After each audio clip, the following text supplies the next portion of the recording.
இந்த யுத்தத்தை எப்படியாவது திசை திருப்பி அரபு நாடுகளுக்கும் ஈரானுக்கும் இடையிலான ஒரு யுத்தமாக மாற்றிவிட்டால் அது ஒரு நிரந்தர யுத்தமாக பயணித்து கொண்டிருக்கும். எனவே அதனுடைய செலவுகள் அமெரிக்காவுக்கு வராது, அதனுடைய பிரச்சனைகள் இஸ்ரேலுக்கு வராது. அரபு நாடுகளும் ஈரானுமே சண்டை போட்டுக்குருவாங்க. அவங்களுக்குள்ள சண்டை போட்டால் இவங்களுக்கு லாபம் என்கிற விதமாக இதை திசை திருப்புவதற்கான முயற்சியில் அமெரிக்காவும் இஸ்ரேலும் தொடர்ந்து ஈடுபடுகிறது என்கிற செய்திகள் வெளியாகி வருகிறது. எனவே ஈராக்ல இருக்கக்கூடிய ஈரானுக்கு ஆதரவான ஷியா பிரிவுகள் மீது இந்த குர்து பிரிவுகள் தாக்குதலை நடத்த ஆரம்பித்தால் ரெண்டு தரப்புக்கும் இடையில ஷியா சன்னி என்கிற சண்டை உருவாகிவிடும். பெரிய எதிரி அமெரிக்காவை விட்டுட்டு ரெண்டு பேருமே உள்ளுக்குள்ள அடிச்சுக்கொள்ள ஆரம்பிச்சிருவாங்க.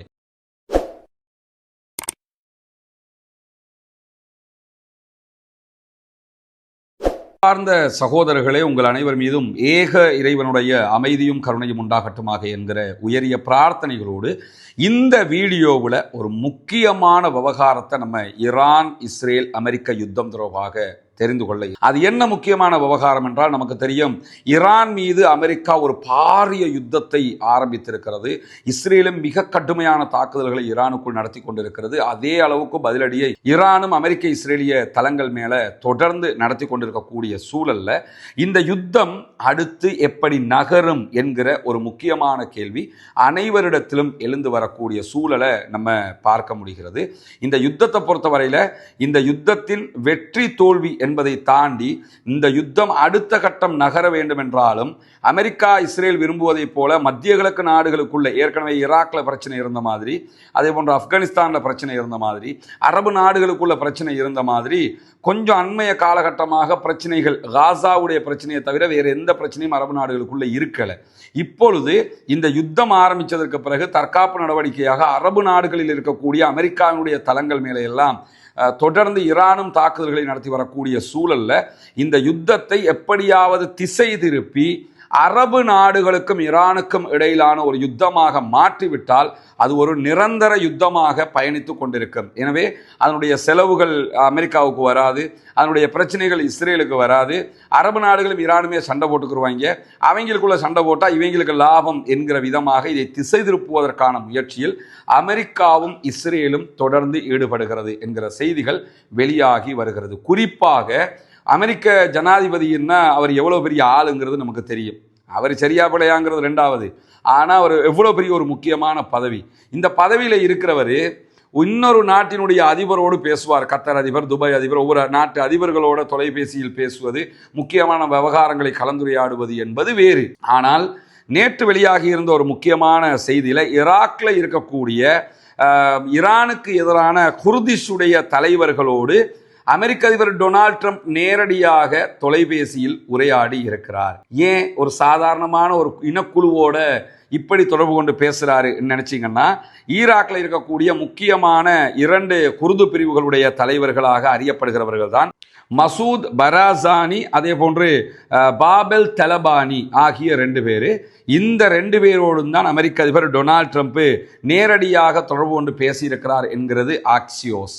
இது எதுக்காக பேசுறாருன்னு சொன்னா, நாங்க ஈரானோட ஒரு யுத்தத்தை ஆரம்பிச்சிருக்கிறோம், நீங்க குர்துகள் இருக்கிறீங்க, நீங்க என்ன பண்ணணும்னு கேட்டா உடனடியாக ஈரான் மேல தாக்குதல் நடத்தணும், அதுக்கான எல்லா வேலைகளையும் நாங்க பண்ணித்தர தயாராக இருக்கிறோம் என்கிறார் அமெரிக்க அதிபர் டொனால்ட் ட்ரம்ப். அதே போன்று இந்த தலைவர்களோடு இஸ்ரேலிய பிரதமர் பெஞ்சமின் நெத்தன்யாகும் திரைக்கு பின்னால் பேசியிருக்கிறார் என்கிறது அல் ஜசீரா. பல மாதங்களாக இந்த பேச்சுவார்த்தைகள் நடந்திருந்த நிலையிலேயே பல மாதங்களை தாண்டிய தொடர்புகள் இந்த இருதரப்புக்கும் அவர்களோடு இருக்கிறது, தசாப்தங்களாக இருக்கிறது என்றும் சொல்லப்படுகிறது.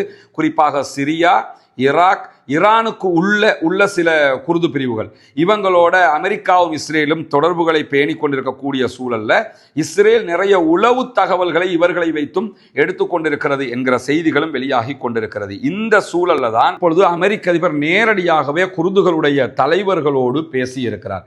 எதற்காக பேசுறாருன்னு சொன்னா, ஈரானுடனான எங்களுடைய சண்டையில நீங்க களத்துக்கு வரணும், ஈரானோட அட்டாக் பண்ணணும், ஈராக்ல இருக்கக்கூடிய ஈரானுக்கு ஆதரவானவர்களோடு அட்டாக் பண்ணணும், சண்டையிடணும்.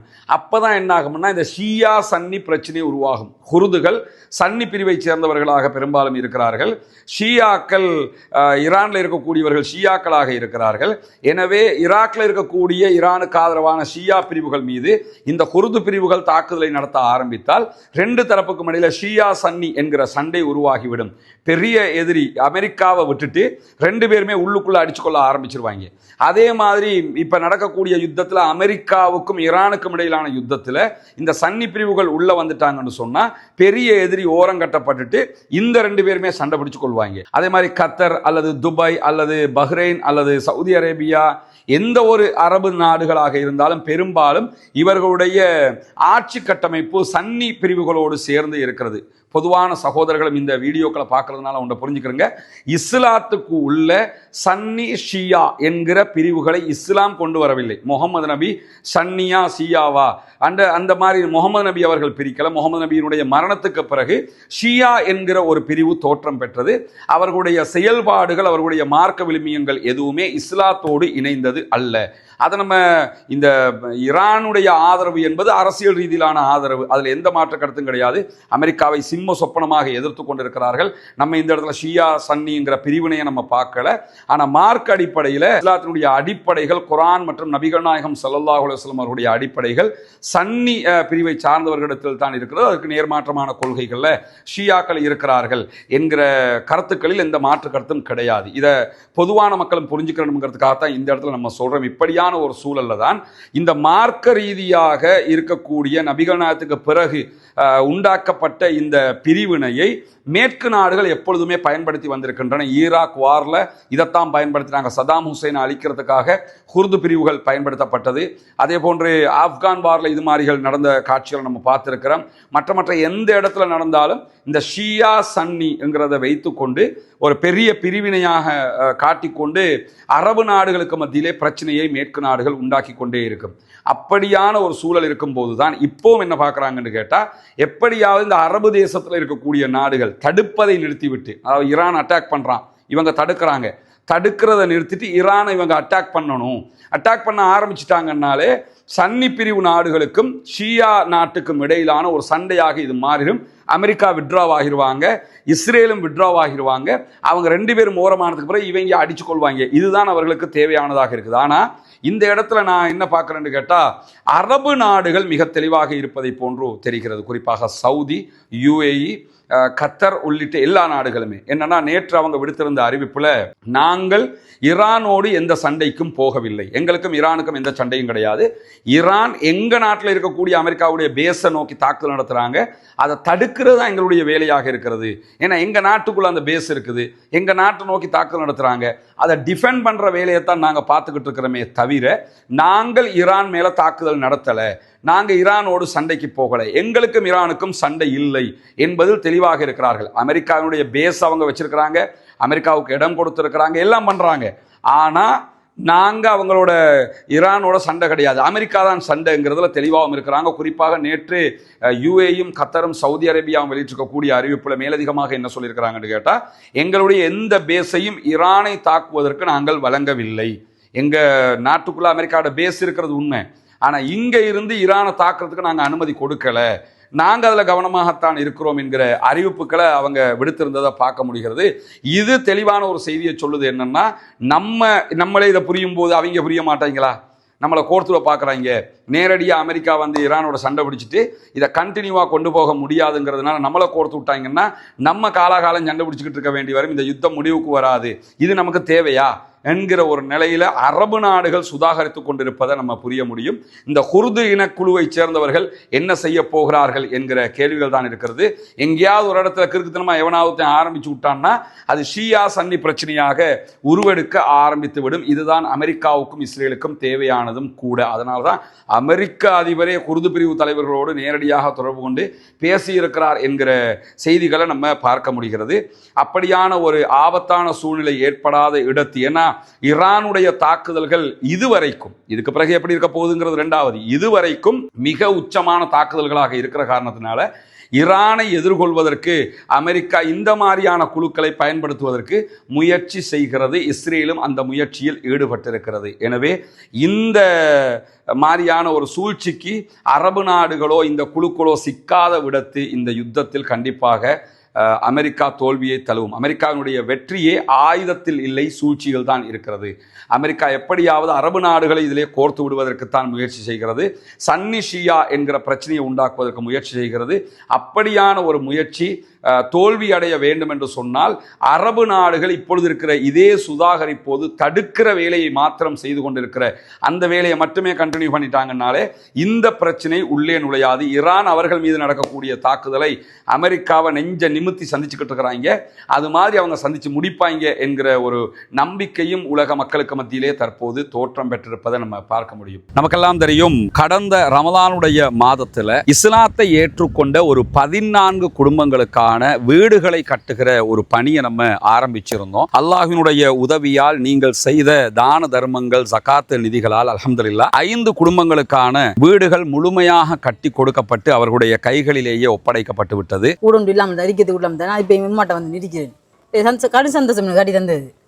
இது உங்களோட வீடு. இனி ஃபௌமி வேலை நடக்குதாண்டெல்லாம் பார்க்குற மடர் வேலையெல்லாம் முடிச்சிட்டோம் நாங்க. சரிதானே? உங்களுக்கு எப்படிமா? சந்தோஷமா? நிறைய பேருக்கு உதவி செஞ்சிருக்காங்க. அவங்களுக்கு என்ன சொல்ல நினைக்கிறீங்க? துவா செய்யுங்க. சரியா? தொழுகை, நோன்பு அதுகளை எல்லாம் ரொம்ப கடைப்பிடிச்சு கொள்ளணும். மார்க்க விஷயங்கள் தானே. அல்லாட்ட நம்ம உலகத்துக்கு எங்களால் முடிஞ்சதை நாங்கள் செஞ்சிட்டோம். மறுமைக்கு நீங்கள் தான் தேடிக்கொள்ளணும். சரிதானே? இந்த வீடு கட்டி முடிஞ்சதோடு நாங்கள் வர்றோம். அவங்களோட மனைவி வந்துட்டாங்க வீட்டுக்கு. கேட்கும்போது என்ன சொன்னாருண்டா, நான் இதுக்குத்தான் நினைப்பேன், அந்த வீடு நீங்கள் கட்டி தந்துட்டீங்க, எனவே நாங்கள் இனி சந்தோஷமாக இருப்போம். என் பிள்ளைகள் இப்போ நிம்மதியாக பழக்கக்கூடிய அளவுக்கு நிம்மதியாரி அல்லாஹ் அவங்களோட எண்ணங்களை பேசாக்குவான் இன்ஷா அல்லாஹ். ரொம்ப மகிழ்ச்சியான தருணங்களாக அந்த தருணங்கள் இருந்தது. காரணம் என்னன்னா, இஸ்லாத்தை புனிதமிக்க வாழ்க்கை நெறியாக அவர்கள் ஏற்றுக்கொண்டிருக்கிறார்கள். ஏற்றுக்கொண்டவர்களுக்கு ஒரு வாய்ப்பாக அவர்களுடைய வறுமை நிலையை போக்கும் விதமாக இந்த சந்தர்ப்பம் அமைந்திருந்தது. அந்த அடிப்படையில் மீதமுள்ள 9 குடும்பங்களுக்கான வீடுகளை கட்ட வேண்டிய தேவை நமக்கு இருக்கிறது. நம்ம ஒட்டுமொத்தமாக கோடிக்கணக்கில் காசை கொண்டு வந்து வச்சு இந்த பணிகளை பண்றது இல்லைங்கிறது உங்களுக்கு தெரியும். நம்முடைய வீடியோவை பார்க்கக்கூடிய மக்களுக்கு கன்வே பண்றோம். அந்த மக்கள் தரக்கூடிய பொருளாதாரத்தை கொண்டுதான் இந்த வேலைகளை நம்ம செஞ்சுக்கிட்டு இருக்கிறோம். குறிப்பாக இந்த பணிகளுக்காக 100 ரூபாய், 200 ரூபாய், 500 ரூபாய், 1000 ரூபாய் என்று சின்ன சின்ன தொகைகளை கூட தந்து உதவிய பெருமனது கொண்ட சகோதர சகோதரிகளை நம்ம பார்த்திருக்கிறோம். அதே மாதிரி லட்சங்களில் உதவி செய்த சகோதர சகோதரிகளையும் பார்த்திருக்கிறோம். ஒவ்வொருத்தருக்கு எவ்வளவு முடியுமோ அந்த அடிப்படையில் நமக்கு அதை தந்து உதவி இருக்கிறார்கள். அதன் அடிப்படையில் தான் 5 வீடுகள் கம்ப்ளீட்டடாக நம்ம கட்டி கொடுத்திருக்கிறோம் அல்ஹம்துலில்லாஹ். இப்போது நம்ம இருக்கக்கூடிய இந்த பகுதிகளில் 4 வீடுகள் கட்டுவதற்குரிய ஏற்பாடு நடந்து கொண்டிருக்கிறது. 2 வீடுகளுக்கான அத்திவாரம் போட்டிருக்கிறோம். இந்த அத்திவாரம் தித்வா புயல் வர்றதுக்கு முன்னாடி போட்டது. புயல் வந்ததோடு அந்த புயல் பணிகள் அந்த வேலைகளால் நமக்கு இதெல்லாம் நிறுத்தி இருந்தோம். அதனால தான் நம்ம விளம்பரங்களும் அது தொடர்பாக எங்கேயுமே போடலை. தற்போது புனிதமிக்க ரமதானுடைய மாதத்தை அடைந்திருக்கிறோம். நபிகள் நாயகம் ஸல்லல்லாஹு அலைஹி வஸல்லம் அவர்கள் காற்றை விட வேகமாக ரமலானிலே தர்மங்களை செய்வார்கள், தான தர்மங்களை அள்ளி கொடுப்பார்கள் என்கிற நபிமொழிகளை சஹீஹுல் புகாரி, முஸ்லிம் உள்ளிட்ட நபிமொழி கிரந்தங்களில் நம்ம பார்க்கிறோம். ஏன்னா அவ்வளவு அதிகமாக ரசூலுல்லாஹ் தான தர்மங்களை செய்து கிடைக்கிறதையெல்லாம் கொடுத்து நன்மைகளை சேகரித்துக் கொள்வார்கள். அதே நேரத்தில் அல்லாஹு தஆலா திருமறை குர்ஆனில் ஜகாத்து பெறுகிற கூட்டத்தினரை பற்றி 8 கூட்டத்தினருக்கு நீங்கள் ஜகாத்து வழங்க முடியும் என்று சொல்லும்போது அதிலே ஒரு கூட்டத்தினராக முஅல்லஃபத்துல் குலூப், இஸ்லாத்தின் பால் உள்ளங்கள் ஈர்க்கப்படுகிறவர்கள் என்கிற ஒரு பிரிவினரையும் நமக்கு காட்டி தருகிறான். எனவே இஸ்லாத்தை ஏற்றுக்கொள்ளுகிற சகோதரர்களுக்காக ஜகாத்து நிதிகளை கொடுக்க வேண்டியது கடமையாக இருக்கிறது. ரமலானுடைய காலத்திலே ஜகாத்துகளை கணக்கு பார்த்து ஏழை எளிய மக்களுக்கு கொடுக்குகிற சகோதரர்கள் இந்த பணிக்காகவும் ஒரு போர்ஷனை ஒதுக்குங்க. உங்களால் முடிஞ்ச ஒரு தொகையை முன்னால் தெரிகிற நம்முடைய ஹியூமனிஸ்ட் பீப்புள் ஆர்கனைசேஷன் என்கிற ஆர்கனைசேஷன் அக்கௌண்ட்டுக்கு நீங்கள் வைப்பிலிட முடியும். அதே நேரத்தில் வெளிநாடுகளில் இருக்கக்கூடிய சகோதரர்கள் இந்த குறித்த அக்கௌண்ட்டுக்கு வைப்பிலிட முடியாது என்று சொல்லுகிற போது அதில் முன்னாடி தெரிகிற என்னுடைய வாட்ஸ்அப் நம்பருக்கு நீங்கள் தொடர்பு கொள்ள முடியும். உங்களுக்கு எப்படி நீங்கள் பணம் அனுப்பணும் என்கிற வழிமுறைகளை நம்ம லீகலாக சொல்லித் தருவதற்கு கடமைப்பட்டிருக்கிறோம். எனவே நாமே ஆரம்பித்த பணி நாமே முடிக்க வேண்டும் வேண்டும் என்கிற அடிப்படையில் நம்ம அத்தனை பேரும் சேர்ந்து 1000 ரூபா 2000 ரூபா லட்சங்கள் என்று எது நம்மளால் முடியுமோ அதை போட்டு இன்னும் ஒரு 9 வீடுகள் கட்டி முடிக்க வேண்டி இருக்கிறது. இந்த பணியில் அத்தனை பேரும் இணைந்து கொள்ளுங்கள். உங்களுடைய ஜகாத்து தான தர்மங்களை ரமலானுடைய காலத்திலே இதற்காக வழங்குங்கள்.